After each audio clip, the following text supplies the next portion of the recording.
13장에는 구슬과 마아갓 그리고 어, 바, 발람에 대해서 좀 얘기가 나온 것 같아요. 그죠? 그리고 14장에서는 우리 갈렙이 출연을 하게 되고 15장에서는 온니엘이 출연하게 됩니다.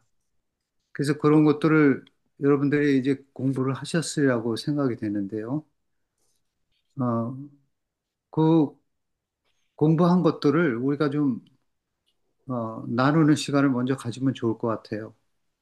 뭐냐면 우리 나름대로 우리가 보는 바가 조금씩 다를 수도 있고 또 이해하는 바도 조금씩 다를 수가 있기 때문에 그 읽은 것들을 저 공부한 것들을 우리가 좀 그 나름대로 은혜 받은 대로 우리가 서로 나누면 좋을 것 같습니다. 제가 그러면 일단은 13장을 좀 읽겠습니다. 일단 마음으로 잘 읽어주시고 또 나는 요 구절이 정말 마음에 와 닿았었다. 그래서 요 구절에 대해서 조금 내가 한번 생각해 봤는데 요렇다라고 생각되시는 것들을 이제 발표해 주시면 좋겠습니다.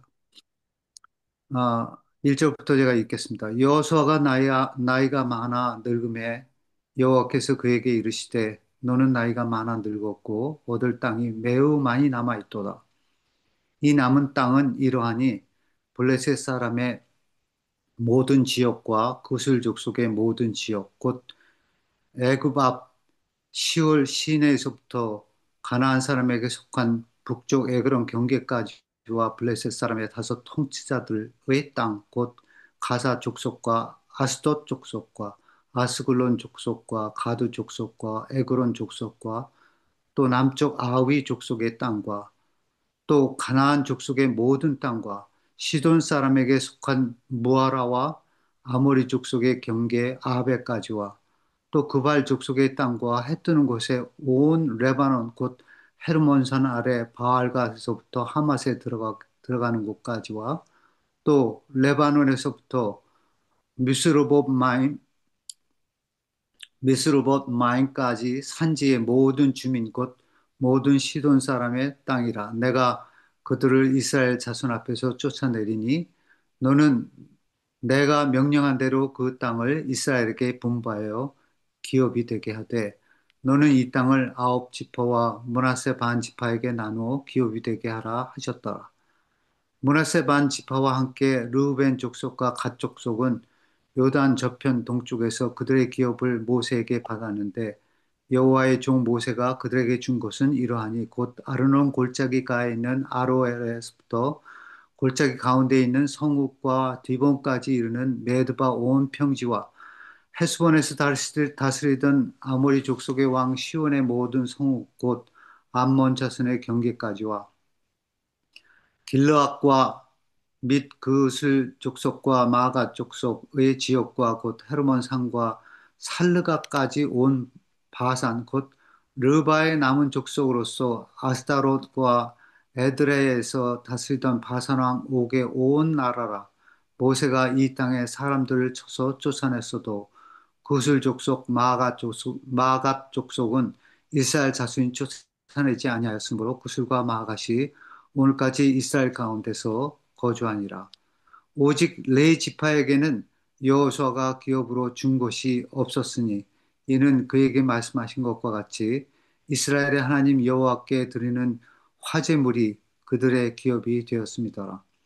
모세가 르우벤 자손의 지파에게 그들의 가족을 따라서 기업을 주었으니 그들의 지역은 아르논 골짜기가에 있는 아로엘에서부터 골짜기 가운데 있는 성읍과 메드바 곁에 있는 온 평지와 헤스본과 그 평지에 있는 모든 성읍 곧 디본과 바못 바알과 벳 바알 무온과 야하스와 그레목과 메바앗과 기라다임과 신마와 골짜기의 언덕에 있는 세렛사알과 벳볼과 비스가 산 기슭과 베저 시목과 평지 모든 성읍과 헤스본에서 다스리던 아모리 족속의 왕 시온의 온 나라라.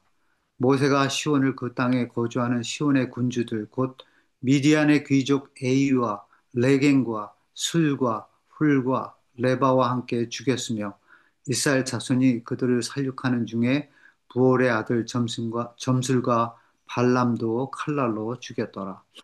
루벤 자손의 서쪽 경계는 요단과 그 강가라.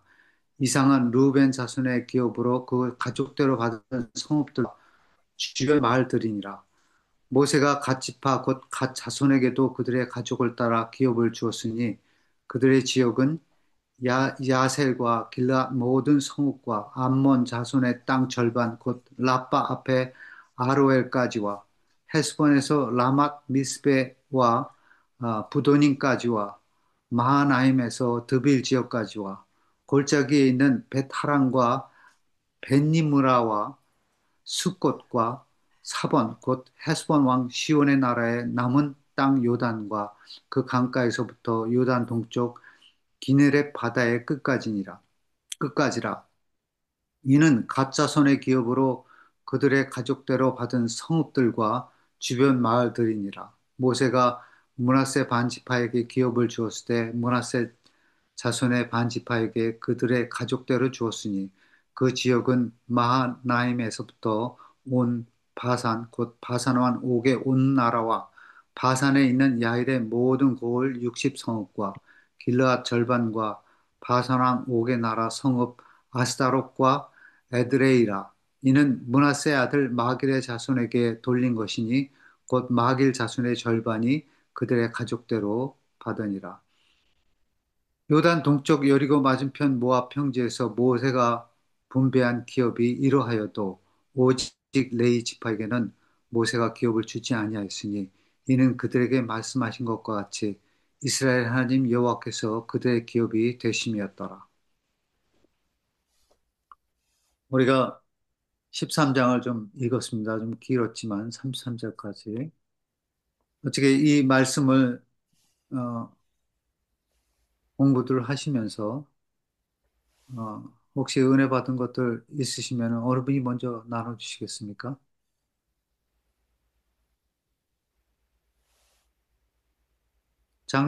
장로님이 너는 나이가 많아 늙었고에 대해서 노란 줄을 치셨는데 장로님 먼저 선두로 좀 얘기를 해주시겠어요? 예, 제가 먼저 하겠습니다. 네, 아, 저는 성경을 읽을 때 그때 지역이나 네, 그다음에 그 여호수아가 13장 1절에서 나이가 많다고 그랬는데 이때 나이가 얼마가 되었길래 많다고 했을까 네, 하고 궁금했어요. 그런데 이제 제가 찾아보니까 여호수아의 나이는 직접적으로 명기된 데가 없더라고요. 그런데 이제 추측을 하기를 이제 그 열두 정탐권 중에서 남아있는 여호수아와 갈렙이 거의 비슷한 나이가 아니었겠느냐라는 가정하에 네, 갈렙의 나이는 14장이나 15장에 나와요. 그렇죠. 아, 이제 여호수아한테 얘기할 적에 내가 열두 탐정을 할 때, 여러 탐정할 때 나이가 40이라고 나옵니다.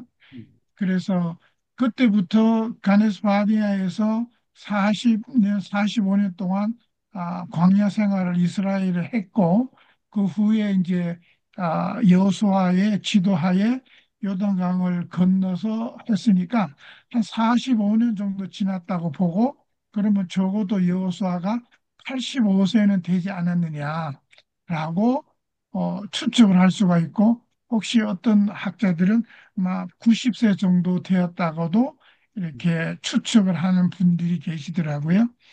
그래서 제가 이 글을 읽으면서 제가 생각한 거는, 난 아직은 늙은 축에 안 들어가구나. 여호수아 나이가 그래도 90 정도는 됐어. 나이가 많아 늙었다고 언급을 했기 때문에 저는 아직 늙었다고 얘기를 하면 안 되겠다라는 생각을 하면서 이거를 제가 읽었습니다. 아, 예, 그러셨군요. 그, 아,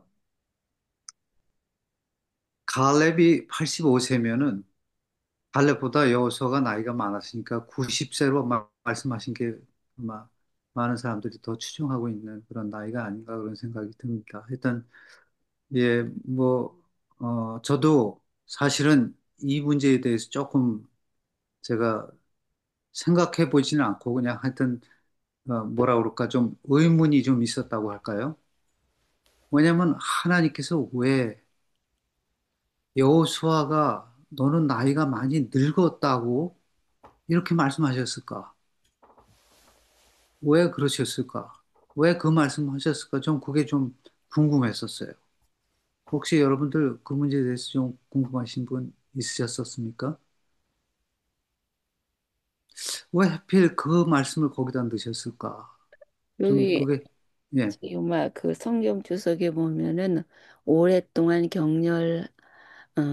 하고 염려로 꽉 찬 군대 생활을 겪으며 그 여호수아의 기력이 급격히 떨어져 전쟁을 멈추고 땅을 분배하라는 하나님의 말씀을 들었을 때 그는 반가웠을 것이다.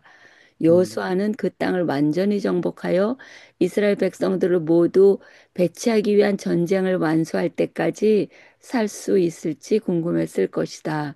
하나님의 신실한 종으로서 여호수아는 기꺼이 힘을 다 쏟았다. 이렇게 나오면서 여기 챗GPT로 보니까요, 85살 정도 정인데 또 여기 성경 주석에 보면 출애굽할 때는 여호수아는 85세, 출애굽할 때는 45세였을 것이다.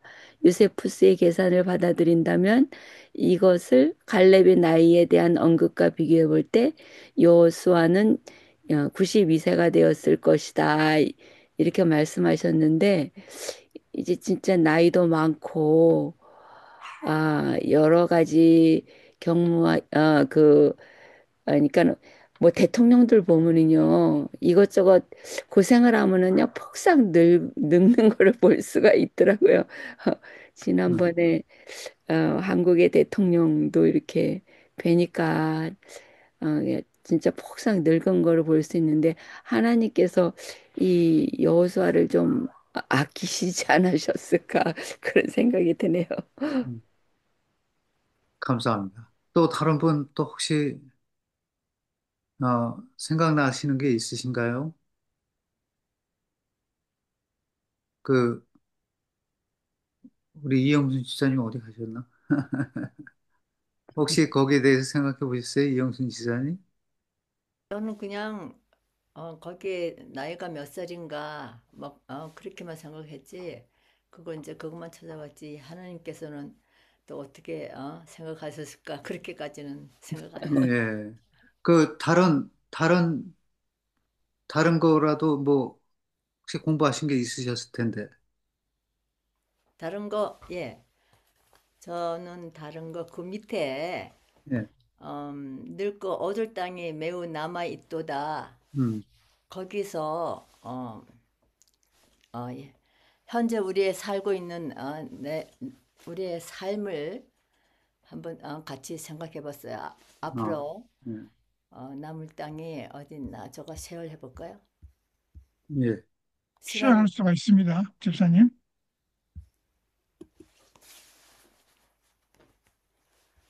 세월을 다시 들어가야 되겠죠? 구글, 구글을 클릭을 하세요. 음, 할 때마다 오케이 그래가지고 3AM으로 들어가서 한국어 해갖고 로그인 하시고요. 로그인. 예. 이게 또 예, 그 로그인 먼저 하시고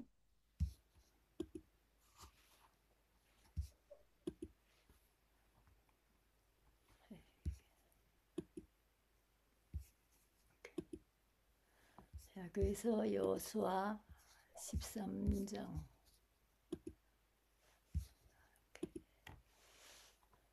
그래서 늙었고 얻을 땅이 매우 남아 있도다. 여기서 제가 이제 음,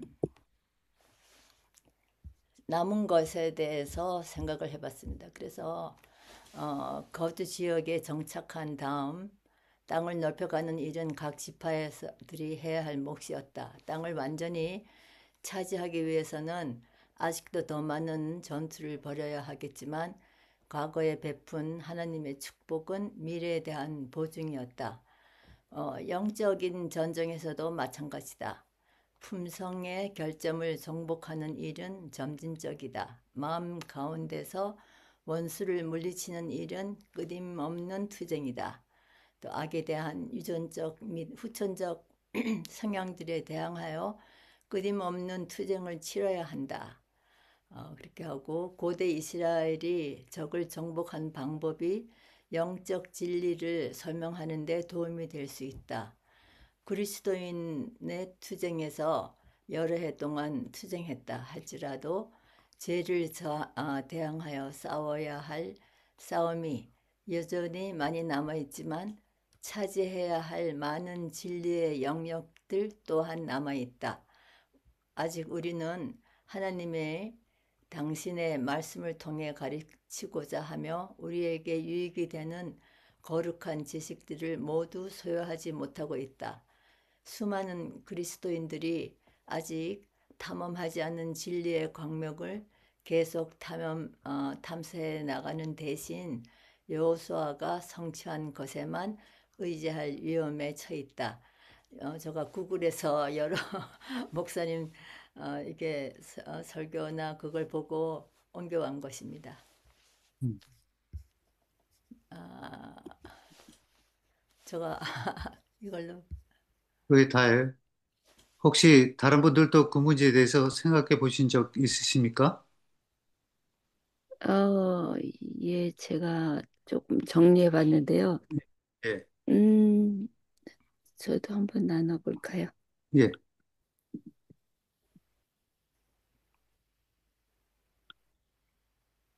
저도 요거에 대해서 살펴서 정리해 왔는데요.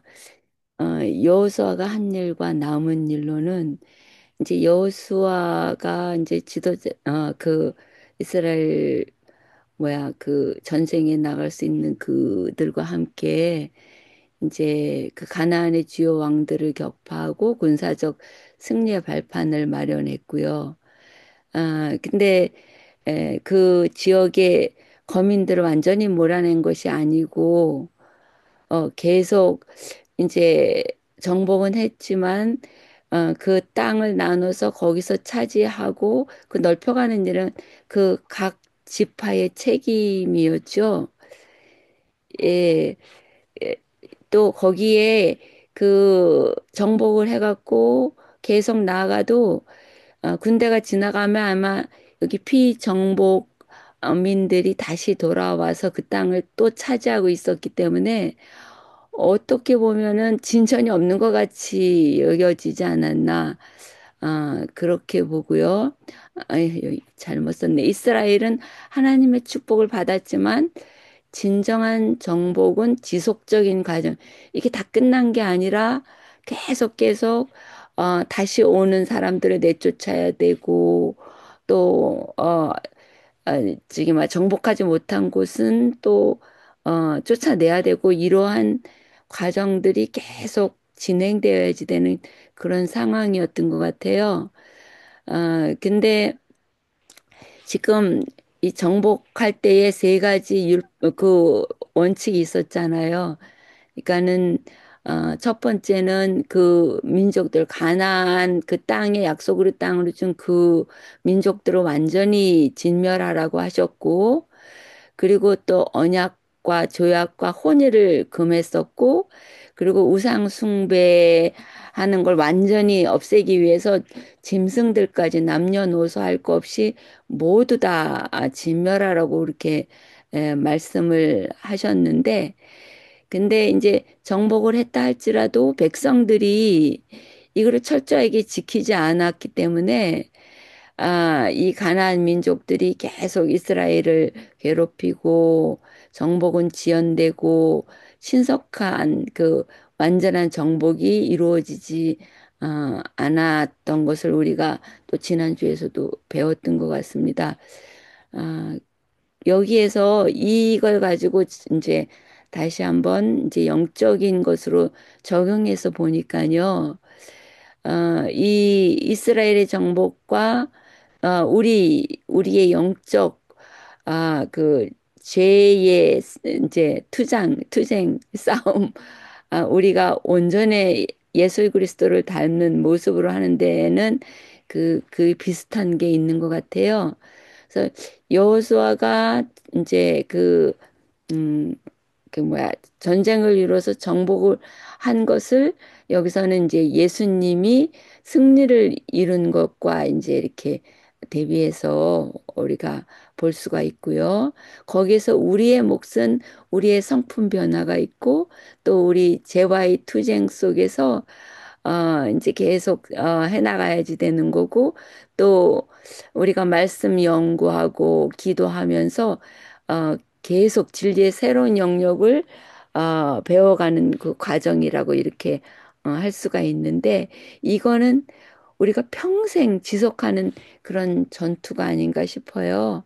음, 아, 그래서 이거를 요약을 해보면 여호와서의 승리가 있었어도 백성들이 가나안 족속을 몰아내고 계속 땅을 차지해야 했어야 되었듯이 예수님의 승리를 우리가 받아도 각 개인이 자신의 삶에서 죄와 악을 몰아내는 일은 계속되어야 한다.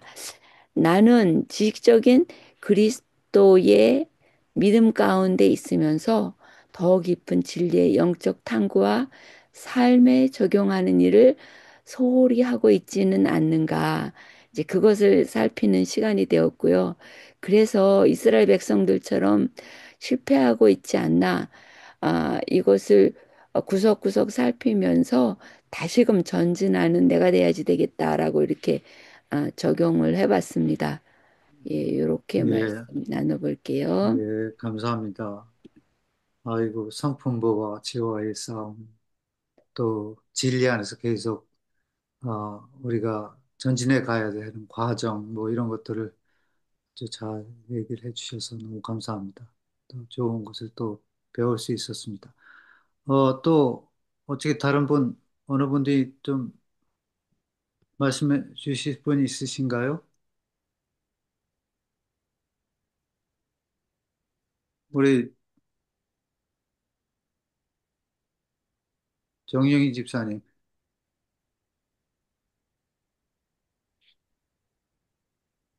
네, 뭐, 저는 제가 특별히 따로 드릴 말씀은 없고, 음, 앞에서 설명하신 또 저 장로님이나 집사님들, 말씀 듣고, 배웠습니다. 그렇게 영적으로 적용하는 거구나 하고, 남은 네. 땅, 우리가 정복해야 될 그 남은 땅이 우리가 영적으로 어떻게 적용해야 되는지, 예, 감사합니다. 예, 사실 이 말씀이 13장 말씀을 쭉 보면은 분배 과정에서 이 보면 너무 복잡하고 그 어떠한 말씀을 이렇게 딱 하나를 찾아서 그것을 공부하기 더 힘든 그런 장이 아니었었나 그런 생각이 네, 들 때, 이렇게 한 말씀이라도 우리에게 이렇게 은혜 받은 것을 나눠주시는 것은 참 귀한 그런 어, 교훈을 얻는 과정이구나 그런 생각을 해보게 됩니다. 우리 제니퍼 리,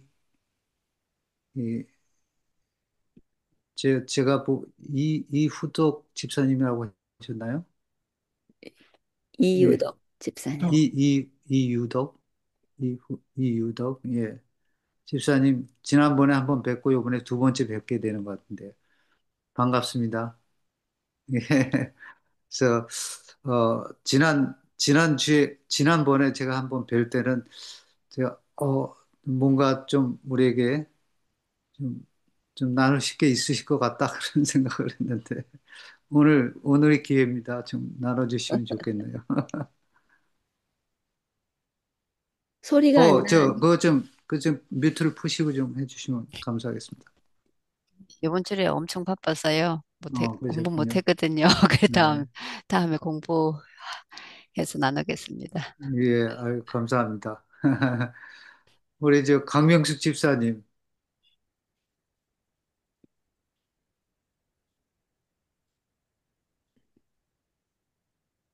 아, 그 좀 푸시고 말씀하셔야 되는데. 죄송합니다. 예. 그 남은 자손을 저도 그 생각을 좀 했었거든요. 아, 네. 왜냐하면 남은 진멸을 여호수아가 다 하고 분별을 했을 때 그 사람네들에게 그 할 일이 있었잖아요. 근데 그거를 제대로 다 하지 않았기 때문에 사사기에 선지자도 나오지 않았, 아니 사사기가 아니라 사사기에 맞네요. 사사기에 선지자가 없었고 자기의 뜻대로 모든 일을 처리했다는 말까지 나오잖아요. 그것을 볼 때 진짜 아까 그 이 공희진 사모님이 말씀하신 것처럼 성품과 말씀의 그 깊이를 깨닫지 못했던 이스라엘 백성들을 거기서 보게 되었거든요. 그리고 또 한 가지는 아, 우리 신약에 넘어와서 어, 니고데모가 예수님한테 밤에 찾아와서 했을 때 그 시대의 소망에는 자기는 의롭다고 이 정도면 됐겠지 하고 의롭다고 생각하고 왔을 때 예수님께서 말씀하시는 것에 자기가 아 하나님의 우리 육신의 생각만이 아니라 하늘에서 내려오는 새 생명을 우리가 도덕적으로 옳은 것만이 아니라 하늘에서 내려오는 새 생명을 받아야 되는 것을 느끼지 못했다는 것을 거기서 읽었었거든요. 그래서 정말 나는 과연 하늘에서 내려오는 새 생명을 지금 받고 있는가 거기까지 제가 생각하고 기도했었습니다. 네. 그래서 우리가 세상적인 세상적으로 보는 도덕적인 것이 아니라 하늘에서 내려오는 바람이 임으로 불되 이 말씀에는 우리가 그 움직이는 것을 보고 알기는 바람이 어디서 오는지는 모르지만 그 느낌으로 우리가 알잖아요. 근데 그렇죠. 우리가 정말 내가 진정 하늘에서 내려오는 그 생명을 받아서 생활하고 있는가 여기까지는 제가 좀 못 미친 것 같은 느낌이 들어서 거기에 이제 내가 이 오늘 아침에도 제가 하나님 나도 하늘에서 내려오는 그 새 생명의 빛을 받아서 하루하루를 살아가는 사람이 되게 해달라고 나의 부족한 것이 너무 많다고 음. 기도했었거든요. 그래서 여기에 우리가 정말 그 품성에 하나님의 그 새 생명이 좀 초점을 맞추고 우리가 읽으면 좀 다르지 않을까 생각해 봤습니다. 감사합니다. 네. 여기까지입니다. 예, 감사합니다. 항상 우리는 새로워질 필요가 있는데 하나님께서는 그것을 매일 아침 우리에게 성실하게 제공하고 계시는 것을 우리가 생각해 볼 때 참 우리는 생명력이 있는 삶을 살아야 되는 그런 존재구나 하는 것을 또 생각해 보게 됩니다. 그렇죠? 제가 가장 사랑하는 그 성경절이 바로 어, 애가에 있는 말씀이신데 거기서 보면은 그런 것 같아요. 어, 항상 그분의 자비와 긍휼이 무궁하심으로 우리를 진멸치 아니하시고 그 일이 아침마다 새로우니 그 성실이 크시도소이다 하시는 그런 말씀이신데 하여튼 항상 우리에게 살게 하시고자 하시는 그런 큰 하늘의 능력이 우리에게 항상 미치고 있다는 그 놀라운 사실은 우리에게 큰 축복인 것 같습니다. 그래서 오늘 사실 15장에 가면은 그 장면이 또 나오는데 악사가 윗물과 윗셈과 아랫셈을 다 얻게 되는 그 과정을 통해서 우리가 좀 그런 것들을 좀 심도 있게 생각해 볼 필요가 있는데 하여튼 예 거기까지 우리가 감사했고요. 다른 분 어떻게 또 있으십니까? 예, 여기에서 이제 예, 모세가 한 그 말씀들이, 모세가 했던 것들이 이제 나오잖아요. 21장, 22장 저는 거기에서 이제 네, 발람. 예. 발람도 죽였다는 그거를, 이제, 보면서 공과 공부할 때요, 계속 눈에 띄었던 게 뭐냐면, 악에 대한 하나님의 심판, 음, 이것을 이제 계속 강조했던 것이 기억에 남았거든요. 네. 그래서 왜 발람 이름까지도 여기 이렇게 언급하면서 강조를 했을까?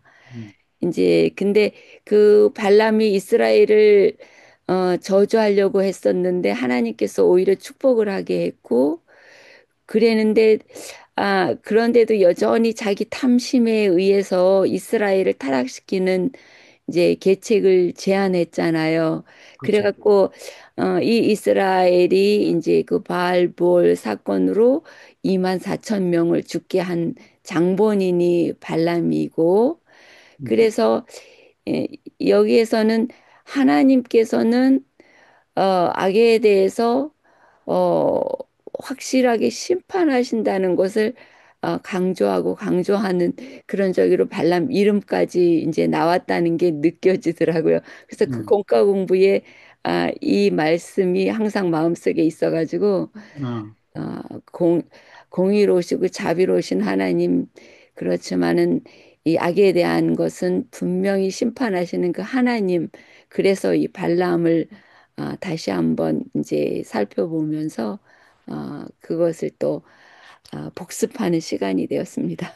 음, 감사합니다. 예, 저도 아주 비슷한 생각을 했습니다. 그래서 참 이 분배 과정에서도 어떤 사람은 분배를 받는데 어떤 사람은 저렇게 저주를 받는구나 하는 그런 생각을 좀 하면서 왜 바람을 거기다 두셨지? 하는 그 이유를 조금 이제 이해할 수가 있었습니다. 아, 또, 또 말씀을 나누실 분 있으세요?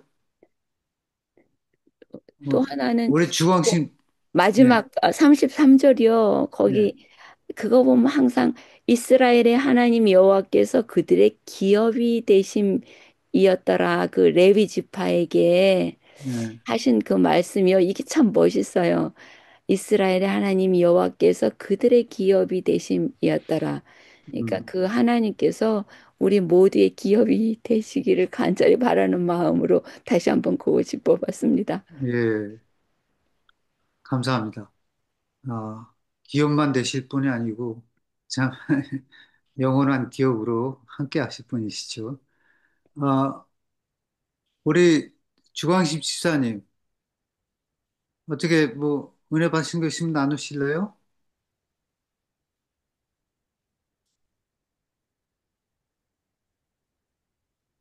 못 들으셨나? 우리, 그러면, 김대건 목사님이, 지금 뭐, 예, 말씀해 주시, 예. 예. 뭐 다들 다 말씀을 하셨는데, 저에게도 우리 김종식 장로님 처음 시작하시면서 그 나이에 대해서 이렇게 돼가면서 생각을 좀 해봤습니다. 저는, 네. 이거 언제나 은퇴해서 편히 쉬나 그런 생각을 하고 있는데,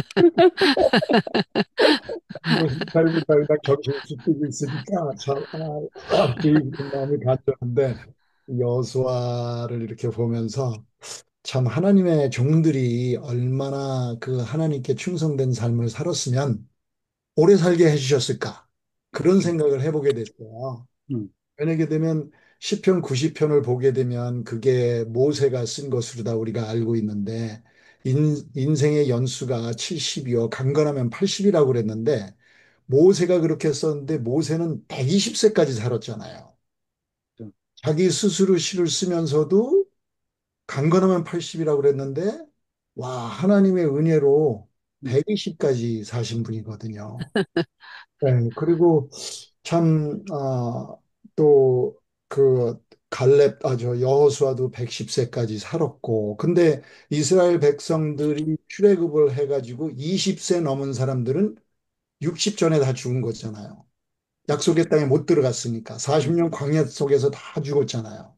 맞아. 그렇지만 하나님의 말씀에 순종하고 충실하게 따랐던 모세도 120세까지 살고 여호수아와 갈렙도 여호수아도 110세로다가 살았고 그런 거를 보면서 정말 연수가 80이라 할지라도 하나님께서는 그 충성하는 자들에게 오래 장수를 누리면서 믿음의 모본으로 굳게 선 것을 자손들에게 나눠주는 알리는 그러한 역할을 했구나 생각을 하면서 저도 좀 네. 목사님은 리타일 못 하실 것 같아요. 그럴 것 오래 같아요. 사시면. 그런 계속 생각을 일할 거 했고 생각하고. 그리고 또 얘기 나눴지만 이스라엘 백성들이 그 주신 지역을 정복을 하면서도 완전히 다 몰아내지 못하고 남겨두고 이런 것들로 인해 가지고 뭐 지금 3천 년이 지난 지금도 어려움 속에서 있는 것들을 보고 있지 않습니까? 그래서 우리가 하나님의 말씀에는 온전히 순종을 해야지 내 마음속에 있는 작은 죄악이라도 내가 뭐 정리를 하지 못하게 되면 몰아내지 못하게 되면 나에게 이렇게 가시와 같은 어려운 그러한 결과를 아, 나오게 하는구나 그런 생각을 하면서 음, 성령께서 우리를 인도해 주시기를 저에게 역사해 주시기를 간절히 바라는 마음입니다. 예, 네. 아유, 저희 모두가 해야 할 말씀을 또 이렇게 해주셨습니다. 감사합니다.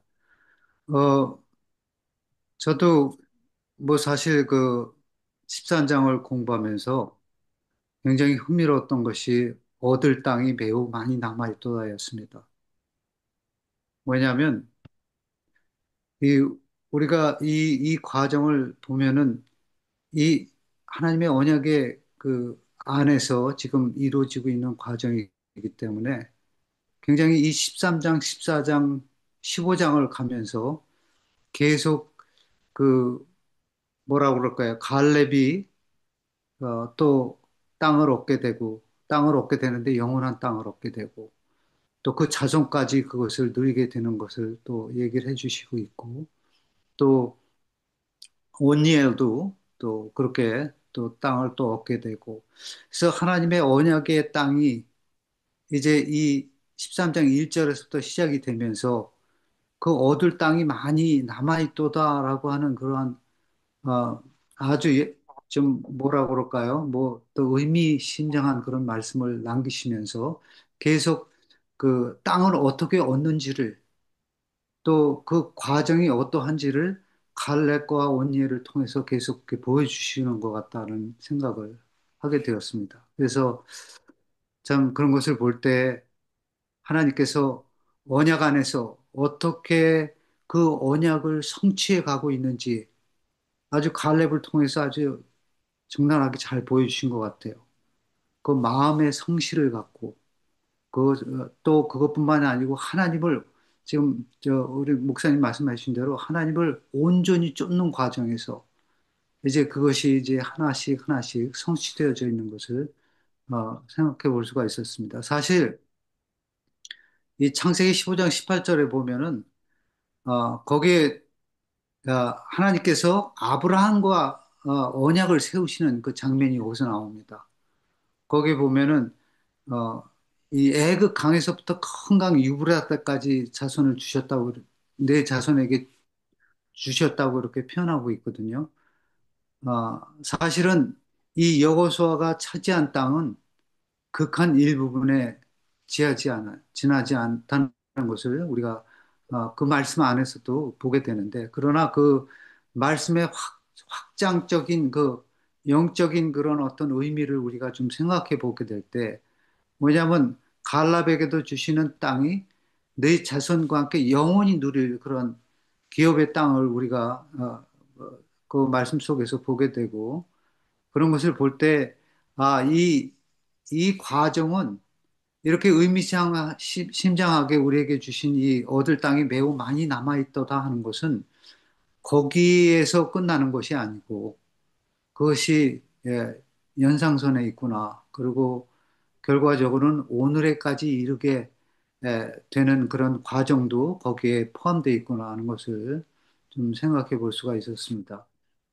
그래서 참 그런 것을 볼 때 하나님께서는 그때 그 시대의 이스라엘 백성들뿐만 아니고 지금 오늘날에 사는 그리고 또 앞으로 미래에도 계속 일어날 영적 이스라엘 백성들에게도 이것이 다 유효할 수 있게 하시고자 하시는 그런 의미가 분명히 있다는 것을 거기서 좀 볼 수가 있었습니다. 그래서 결과적으로 이것은 새하늘과 새 땅까지 이루어지게 될 것을 우리가 잘 아는데 왜냐하면 그러한 것이 모든 하나님의 약속 안에 포함이 되어 있기 때문에 그렇습니다. 그래서 그런 면에서 우리가 보게 될 때 이거는 일순간적인 것이 아니고 또 갈렙과 온니엘에게만 해당된 것이 아니고 우리 모두에게 해당된 그런 상황이구나 하면서 그렇다면 갈렙은 어떻게 그 땅을 얻게 되었는가 하는 것이 좀 또 그렇다면 온니엘은 또 어떻게 그 땅을 얻게 되었는가 하는 과정들이 우리에게는 굉장히 그 중요한 문제로 대두될 수밖에 없구나 하는 것을 생각해 보게 됩니다. 근데 특별히 갈렙은 어, 보면은 하나님의 말씀을 온전히 쫓았어요. 그리고 그 언약의 말씀을 놓지 않고 45년 동안 꼭 지킨 채 그것을 마음속에 담고 사시다가 결국은 그것을 성취하는 과정을 14장에서 보게 됩니다. 그래서 그런 것을 볼 때, 참, 어, 우리가 어떻게 주신 약속을 마음에 품고 살아야 되는지 그것을 또 생각해 보게 되고요. 또 그는 성실한 마음으로 하나님을 쫓았다고 이렇게 표현하고 있는데 그 우리가 성실히 그것을 변치 않고 성실히 그것을 또 담고 또 이루어가는 과정을 우리가 살아야 된다는 것을 좀 생각해 봤고요. 그리고 그것뿐만이 아니고 또 그는 충성을 다했다고 그렇게 표현하고 있지 않습니까? 하나님께 충성을 하였기 때문에 그러한 이제 유업이 이제 온전한 자신의 기업으로서 이렇게 물림을 받을 수 있었다는 것을 생각해 볼 때 우리가 얼마나 충성된 삶을 살아야 되는지를 또 우리가 또 거기서 보게 됩니다. 그래서 아까 우리 김대건 목사님 말씀하신 대로 온전히 하나님을 쫓는 그런 과정이 굉장히 그 중요한 과정이구나 하는 것을 그 땅을 얻는 것에 대해서 중요한 과정이구나 하는 것을 좀 생각해 볼 필요가 있는 것 같아요. 우리 아까 강명수 집사님 말씀하신 대로 참 제 자신도 참 부끄러운 점이 많아갖고 그래서 참 아까 그 애가 있는 아침마다 새롭게 해주시는 하나님의 그 성실하심과 그 능력이 항상 필요되는 것을 생각해 볼 때 우리 하나님께서 얼마나 그 자비와 긍휼이 많으신 분이신지를 한번 생각해 보게 됩니다. 그래서 우리로 하여금 다운되지 않으시고 계속 전진하게 해주시는 그러한 능력을 그 아침마다 우리에게 새롭게 해주심으로써 이루어가게 해주시는 그 일이 얼마나 크고 놀라운가. 그래서 이런 은혜 안에서 충성스럽게 우리가 살아가는 것은 굉장히 필요하다 생각을 해보게 됩니다. 예, 그래서 또 우리 말씀을 혹시 어, 또 나누실 분이 있으시면 우리 김병식 장로님 혹시 또 어, 아직 예, 주실 말씀 13장 하고 있으시죠? 있잖아요, 저희가. 예, 한 가지만 정리를 좀 하면 좋겠습니다. 예, 13장에, 아, 뭐 여러분들 다 아시겠지만, 그래도 확인하는 차원에서 제가 요거를 좀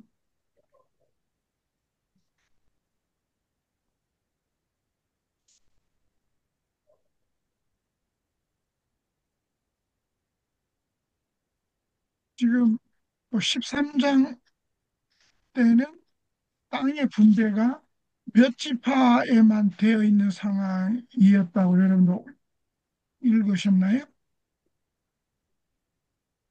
네, 지파. 예. 어디라고요? 지금 무슨 아홉 말씀하셨어요? 지파와 므낫세 반 어, 지파. 동쪽에. 그러니까 쪽, 문하세가 양쪽으로 이렇게 나눠져 있더라고요. 예. 땅은 예, 큰데 나눠져 예. 있고 어, 그래서 혹시 제가 질문의 요지는 뭐냐면은 여러분들 이 예, 이스라엘 족속의 그 지파 12지파가 있잖아요. 12지파에 단 지파라고 있습니다. 단. 예. 단. 그런데 음, 단 있는데 혹시 여러분들 아까 지금 사모님께서 말씀하셨지만 문하세 반지파가 어느 지파를 얘기를 하는 거예요? 제가 이거를 제가 저희 교회에서 질문을 해보니까 한 반 정도가 혼돈을 하고 계시더라고요. 그래서 혹시 여러분들 문하세 반지파가 어느 지파예요? 거기? 요셉, 요셉. 문화세 집하죠. 예. 예. 문하세의 이 번역을 이렇게 해서 그런데 문하세의 절반입니다. 문하세의 절반. 음. 자, 예, 문하세의 절반입니다. 그래서 여기 그 지도를 잠깐 보여드리면은 문하세가 여기 요단강을 중심으로 왼쪽, 서쪽하고 동쪽으로 나누어져 있습니다. 그래서 문하세 반지파라는 것은 문하세가 굉장히 커서 이렇게 오른쪽으로 왼쪽으로 이렇게 크게 차지하고 있었습니다. 그리고 요단강 동쪽에 있는 이 루벤 지파, 갓 지파, 문하세 반지파가 이렇게 입이 모세에 의해 가지고 분배를 받은 거예요. 그 다음에 이제 아, 여호수아가 분배한 지파는 아, 나머지의 지파인데 그게 바로 여기에서 어, 너는 이 땅을 9지파와 문하세 반지파에게 나눠주라라고 한 얘기가 9지파와 문하세 반지파에 나눠주게 하라는 얘기가 아,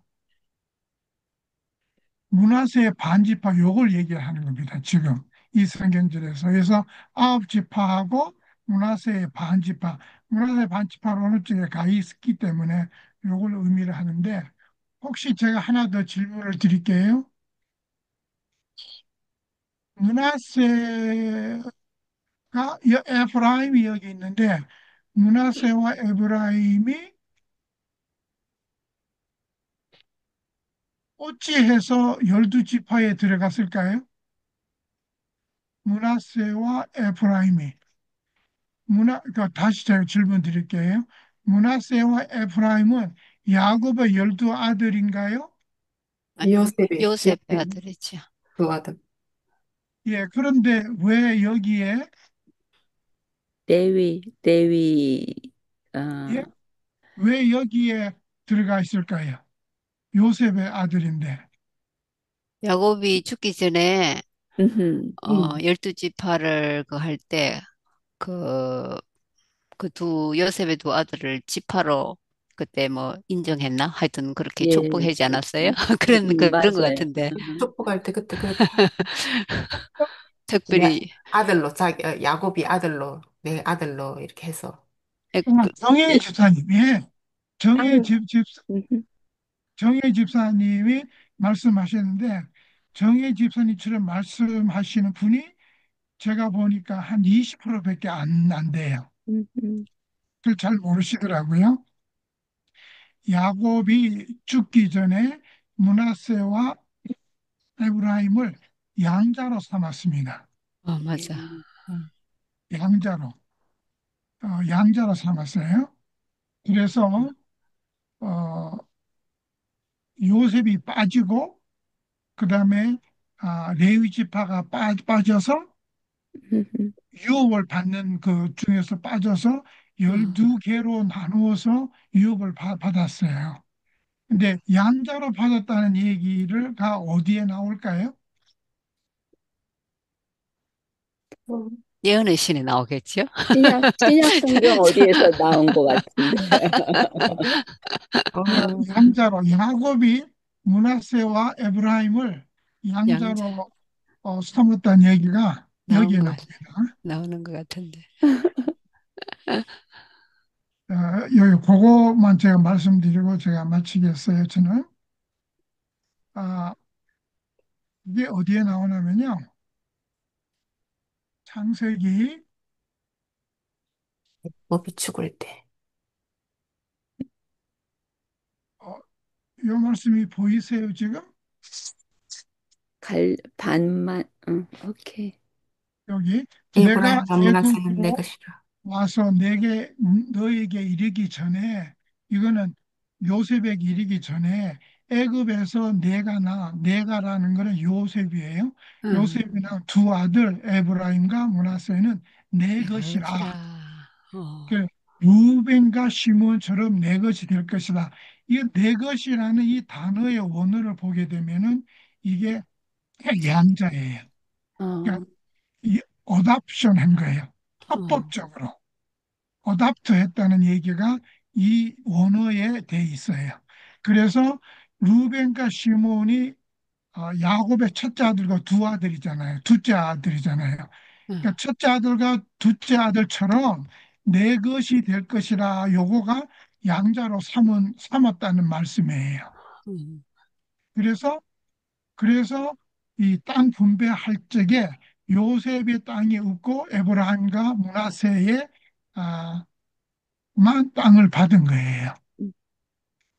그래서 어, 양자로 삼았다는 얘기가 요게 창세기 48장 5절에 나오는 말씀입니다. 내 것이라 이게 양자로 했다는 지금의 말로 얘기를 하게 되면은 그게 어답션 했다는 거예요. 그래서 모세의 므낫세의 반지파는 요단강 동쪽, 므낫세의 반은 서쪽. 그래서 응, 굉장히 큰 땅을 차지를 한 거예요. 그 분배를 받았어요. 굉장히 크잖아요. 이렇게 예. 이렇게 에브라임까지 합치면은 거의 절반이에요. 그 요셉의 두 아들이 받은 거가 거의 절반에 가깝습니다. 예. 자, 이상입니다. 네, 감사합니다. 좀 더 이렇게 아주 구체적으로 잘 설명해 주셔서 뜻밖의 저도 아, 에브라임과 그 므낫세가 사실은 이방에서 태어났거든요, 그들이. 애굽에서 태어났으니까 어떻게 보면은 이방에서 태어난 그런 아, 부류인데 또 이렇게 이방이 된 것까지 또 새롭게 또 알게 되었고 너무 감사합니다. 어, 또 다른 분 어떻게 말씀하실 분 있어요? 괜찮아요. 뭐 하여튼 뭐 부지런히 가야지 예, 되겠네요. 부지런히요. 우리 14장으로 넘어갈까요, 그럼? 예. 14장으로 장로님 이거 14장을 좀 어떻게 예, 예, 14장 피겠습니다. 제가 제가 잠깐 펴주시면 제가 읽겠습니다. 예, 읽으면 시간이 좀 없을 것 그럴까요? 같은데요. 그러면 14장, 예, 14장, 15장, 우리 지금, 공과 공부하고 이렇게 접목되는 그런 말씀들이니까는, 예. 그, 그래도 이제 그러면 어떻게 그냥 말씀을 그냥 해보실래요? 공부하셨으니까. 그럼 한번 좀 어떤 분이 좀 갈렙에 대해서 좀 우리 얘기를 여기 사실 6절서부터 계속 갈렙에 대한 얘기가 나오는데 음, 우리 굉장히 여기 아주 중요한 그런 말씀인 것 같아요. 그래서 갈렙에 대해서 여러분들 많이 들으시기도 하셨겠지만 제가 그래요. 제가 그러니까 또 여러분들이 그런 것 같이 생각이 듭니다. 그리고 또 우리가 공부를 했고 그래서 갈렙에 대해서 좀 이렇게 얘기를 좀 한번 해보시죠. 어느 분이 먼저 하시겠습니까? 그니스 사람 여분네 아들 갈렙. 아, 예, 제가 예, 예, 말씀하세요. 별로 한 거. 제가 음, 그러면 잠깐만요, 사모님. 제가 이거 끄겠습니다. 예, 예. 예, 자, 사모님이 쉐어 하십시오. 예, 보니까 제가 옛날에 사실은 이제 재림교인이 되면서 이 제가 이제 이방인이잖아요. 삼육적이라고 저는 이방인 하면서 좀 많이 좀 어려운 일들을 좀 겪고 그럴 때 이 갈렙이 이방인이었지만 이제 이렇게 된 걸로 그렇게 알아갖고 여호수아와 갈렙 그거는 이제 그 이스라엘 백성과 이방인 그거로 막 생각을 해갖고 좀 이 갈렙에 대해서 좋았던 느낌이 있었거든요. 음, 그랬는데 나중에 보니까 이제 유다 지파의 지도자로 나오잖아요. 그래서 그게 아닌가? 이제 그랬는데 이번에 조금 더 자세하게 좀 연구할 수 있는 시간이 되어서 참 좋았습니다. 이 그니스는 이제 그니스 사람 잠깐만요. 어디로 달아놨나? 예. 이 보니까 그니스 사람 여분네의 아들 갈렙 요 민수기에도 나오고 여호수아에도 나오고 계속 그 갈렙을 그니스 사람 여분네의 아들 갈렙이라고 나오더라고요. 그래서 이 그러니까 여분네의 아들이니까 여분네가 갈렙의 아버지고 또 그니스 사람 이 그니스 사람은 어떤 지역을 이야기하나 이렇게 생각을 했는데 여기 찾아보니까 그니스가 여분네의 아버지, 아버지가 아니라 이제 아버 그 할아버지가 되나? 뭐 하여튼 뭐 조상 그 시작 옛날에요 그 알칸사에 살 때 어느 지역을 갔더니요 그 지역 이름이 어떤 가족의 이름으로 그곳을 했던 적이 있어요. 그래서 처음에 아마 그 땅을 분배받을 때 그 사람이 거기를 이제 분배를 받은 건지 그렇듯이 아마 이 그니스라는 그곳은 어, 그 여기에 말한 것처럼 그니스 사람은 한 가족 또는 시족을 가리키는 표현으로 이스라엘 지파 중 유다 지파 내의 한 소가족으로 이해된다. 이제 이렇게 돼 있더라고요. 음, 그리고 어, 여기에 그니스를 어디에 있었는데 어, 예, 그니스는 갈렙의 조상 으로 돼 있고 가문의 시족격이 된다고 이렇게 돼 있네요. 그리고 여분네는 그니스의 아들이고 그리고 갈렙은 여분네의 아들이고 그리고 거기에 그나스는 이제 갈렙의 형제 또는 가까운 친척으로 이렇게 나오고 있고요.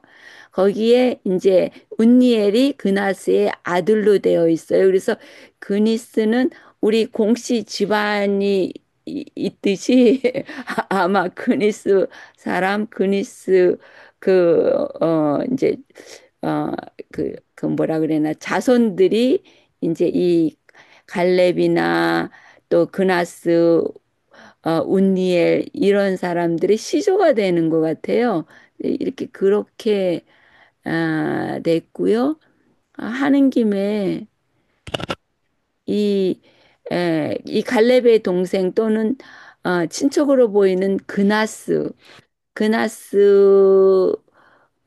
이제 운니엘의 아버지가 되고요. 그 운니엘은 우리 공과 공부에서 배웠듯이 처음 시작하는 그 사사로 이스라엘의 사사로 되더라고요. 아, 그 예, 뭐 그렇게 뭐 되게 적혀져 있네요. 갈렙은 유다 지파이면서도 그니스 사람으로 불림. 그니스 가문이 유다 지파 안에 한 강한 가족 집단이었음을 어, 이해된다 그랬는데요. 아, 이 아, 엄마인지 이 아버지인지 이방인이었다는 거를 어디서 제가 본 것 같은데 지금 그게 여기에 안 돼 있네요. 그래서 이 갈렙이 반반씩이었다 그러는 거예요. 이스라엘하고 이방인 하고 이렇게 반반 거기에서 태어났기 때문에 어떤 목사님께서 말씀하시는데 이렇게 들어보니까는 여호수아를 지도자로 삼았던 이유 중에 하나가 갈렙이 완전한 이스라엘 100% 이스라엘 그 사람이 아니었기 때문에 그 여호수아를 또 그렇게 선택했을 그런 가능성도 있다. 이렇게 또 설명을 해주는 분이 계시더라고요. 제가 좀 버벅거리는데 그냥 정리한 거 그만큼만 하겠습니다. 예, 감사합니다. 뭐, 또 우리 갈렙에 대해서 또 어느 분이 또 말씀해 주실런지요?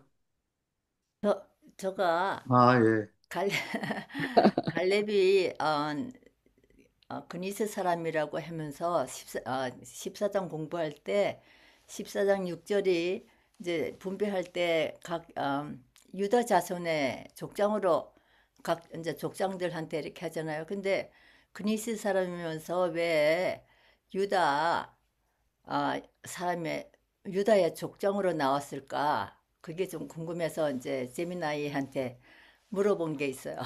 음, 그거 쉐어 할게요. 예, 예. 예.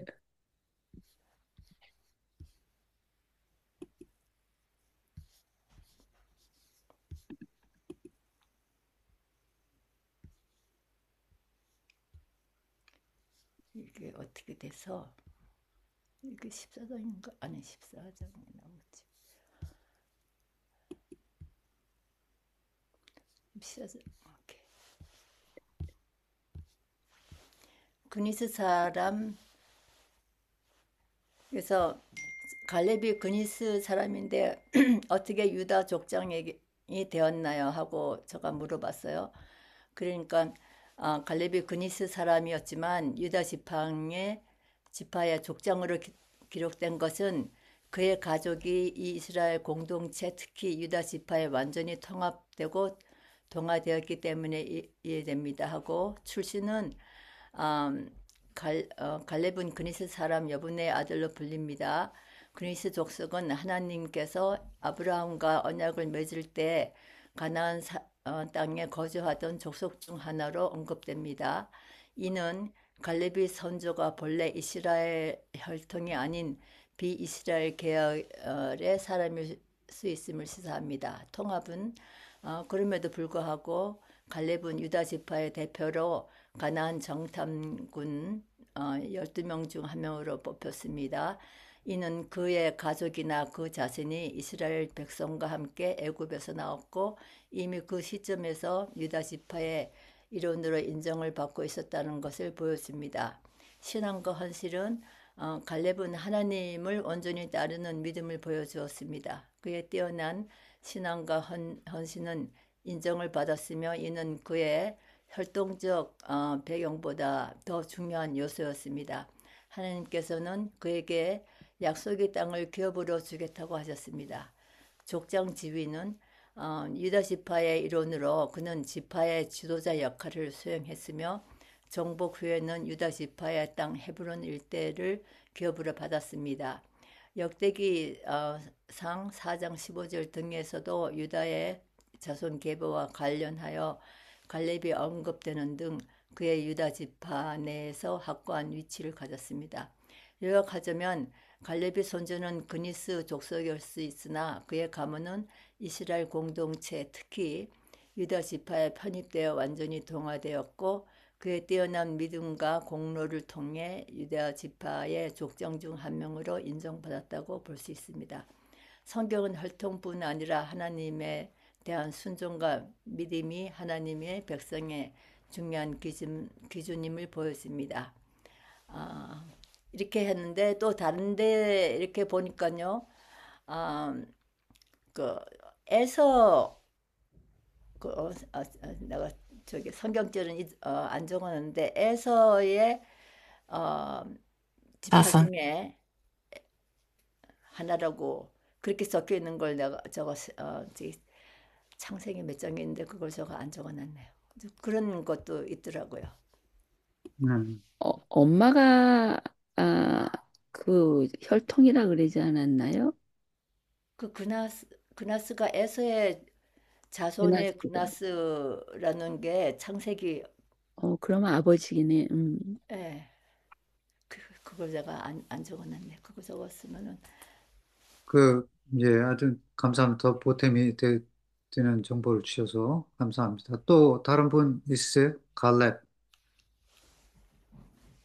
아, 사모님께서 그 발립을 통해서 많이 위로를 받으셨는데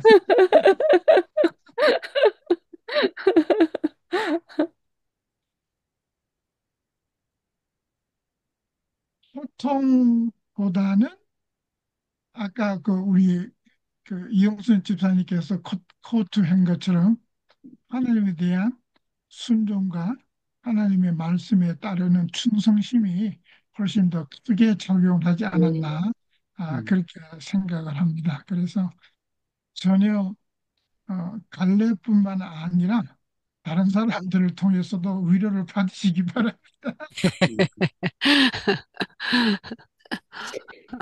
예, 그리고 감사하고요. 또 어떤, 예, 저는 또 갈렙에 지금 85세가 자기가 됐다고 그러면서도 뭐라고 말씀을 했냐면은 아니 나도 강건하고 아주 전쟁할 수 있다라는 언급이 그 다음에 나오잖아요. 음, 그래서 85세 때에도 그렇게 용기 있고 또 아직 자기가 건강하다라고 얘기한 갈렙을 보면서 저는 굉장히 많이 용기를 받아봤습니다.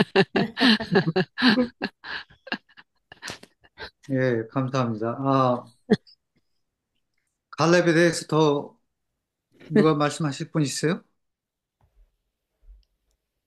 없어요? 예, 저는 좀 이 생각을 해봤습니다. 갈렙은 분명히 유대인이에요. 맞습니까? 근데 예수님의 계통은 아니에요. 직계 계통으로 성경이 표현하고 있지는 않아요. 예. 근데 굉장히 예수님과 유사점이 많으세요. 여러분들 그 생각해 보셨습니까? 뭐냐면 뭐 마음이 성실한 것도 그렇지만 그 충성된 것도 그렇고 또 하나님을 온전히 쫓은 것도 똑같아요. 그리고 또 악사에게 어, 뭐 다시 말해서 교회 우리 여자는 또 우리가 성구풀이로 보면은 교회로 또 이렇게 많이 표현이 되니까 악사에게 땅을 주시고 또 기업을 이렇게 얻게 하신 그런 것을 또 보게 됩니다. 그리고 샘물, 윗샘과 아랫샘까지 아주 달라는 대로 다 주고 하는 그런 것을 보면서 어떻게 이렇게 예수님과 너무 공통점이 많나 그런 생각을 하면서 히브리서 9장 15절에 그런 말씀이 있는 것을 볼 수가 있었습니다. 거기에 보면은 영원한 기업의 약속을 얻게 하심으로 하나님께서 예수님께서 이 땅에 오셔서 우리의 범한 죄를 속량하시고 주구사 부르심을 입은 자로 하여금 그 영원한 기업의 약속을 얻게 하려 하심이 있다고 이렇게 표현하고 있는 것을 보게 됩니다. 그리고 말씀 속에서도 보면은 굉장히 여러 그 유사점을 또 찾을 수가 있어요. 너희가 그리스도의 것이면 곧 아브라함의 자손이요 약속대로 유업을 이을 자라고 이렇게 또 갈라디아서 3장 29절에는 표현하고 있고요. 또 자녀이면 또한 상속자고 하나님의 상속자요 그리스도와 함께한 상속자니 우리가 그와 함께 영광을 받기 위하여 고난도 같이 받아야 함께 받아야 할 것이니라. 로마서 8장 17절 또 이렇게 얘기를 하고 있는 것을 보게 됩니다. 그래서 이런 여러 유사점들을 보면서 어떻게 보면은 이 갈렙을 통해서도 우리가 그리스도의 그 하신 일들이 어떻게 참 우리에게 비춰지고 있는가 하는 것을 또 이렇게 얘기해 주고 있는 것을 또 생각해 보게 됩니다. 그래서 이 갈렙은 참 위대한 거인이죠. 그러나 참 말씀 속에서 보면은 참 정말 하나님의 약속을 온전히 신뢰한 충성된 그 믿음의 선구자였던 것은 분명한 것 같습니다. 그래서 그 영원한 기업을 자기뿐만이 아니고 그 자손에게까지 이렇게 주신 것을 보게 되는데요. 9절에 그렇게 표현되어 있지 않습니까? 여기 14장 9절에 그날에 모세가 맹세하여 가로되 내가 나의 하나님 여호와를 온전히 쫓았은즉 내 발로 밟은 땅은 영영이 너와 내 자손의 기업이 되리라 하였느니라 이렇게 표현하고 있는 것을 보게 됩니다. 그래서 그것이 이제 그 자손에게 또 그 자손의 자손에게 이렇게 계속 연결되어지는 것을 보면서 참 우리가 이 갈렙에게서 얻을 수 있는 교훈들이 참으로 많구나 하는 것을 보게 되고 또 갈렙은 또 우리 그리스도의 일들이 어떻게 이루어지고 있는가를 또 이렇게 보여주기도 하는구나 하는 것을 보게 되었었습니다. 또, 참, 그 놀랍지 않습니까? 우리는 갈렙 하면은 산지를 주옵소서 아주 유명한 이 얘기지 않습니까? 그러나 산지를 넘어서 그 자손들에게까지 영영한 기업을 남겨주신 이 크고 놀라운 일들을 우리가 한번 생각해 보는 그런 어, 제가 그렇게 생각해 보는 그런, 아, 장이 아니었나 그런 생각을 해 봤습니다. 예. 어, 우리가 시간이 다 되어져 가는데요. 그래도 혹시, 나는 이 얘기는 꼭 해야겠다라고 하시는 분 있으신가요?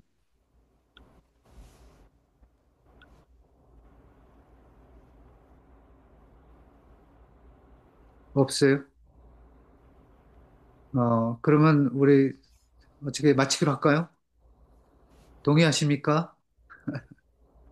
시간이 예, 시간이 다 돼서요. 예, 네, 뭐 더 이상 말을 못 하겠는데 예, 알았습니다.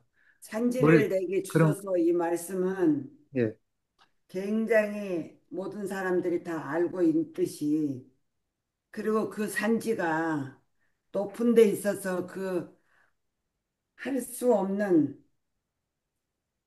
늙은 이 나이가 먹은 그 나이에 진짜 아까 김종식 장로님 말씀하신 것처럼 그 나이에 그렇게 담대하게 말할 수 있었고 그 산지가 높은 언덕이 있어서 이 책임을 지고 그 험난한 것을 자기가 책임지고 올라갈 수 있었다는 거. 또 음, 한 가지는 이 시작을 했고 갈렙이 거기 자리를 해서 시작을 했고 마지막 여호수아가 또 그 작은 것을 했다는 이 두 리더들의 그 자세, 마음 음. 너무 감동됐습니다. 예, 감사합니다. 저도 그 산지가 그 헤브론 그쪽이 뭐 고지대라고 그래서 김정식 장로님 생각이 문득 났습니다. 김정식 장로님이 되게 그 고지대인데 여기는 뭐 천 킬로미터라고 그래요? 근데 장로님 더 높으시죠? 그, 네, 이제 비교는 좀 아니고 자세히 해주시면 좋겠습니다. 네.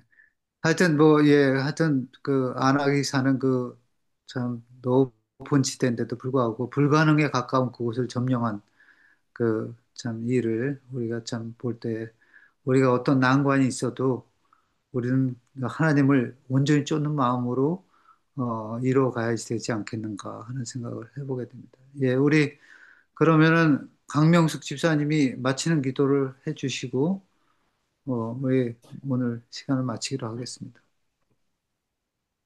알겠습니다. 예, 기도하겠습니다. 감사하신 아버지, 참으로 감사합니다.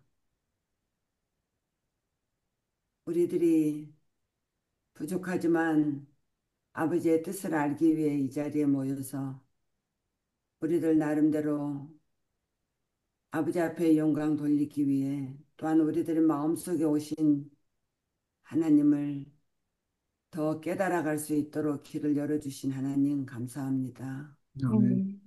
사랑의 하나님, 이 자리에 모인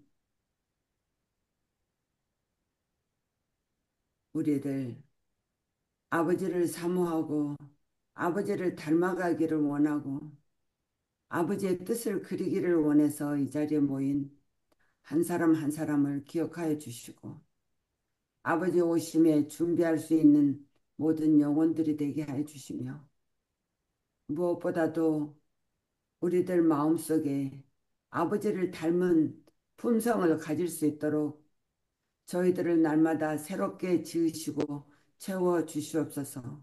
아멘. 우리가 아무리 사모한다 할지라도 우리들 마음속에 아버지를 닮으려고 하는 제 의식에 회개가 없고 제 의식에 통탄함이 없으면 아버지를 닮아갈 수 없는 것을 압니다.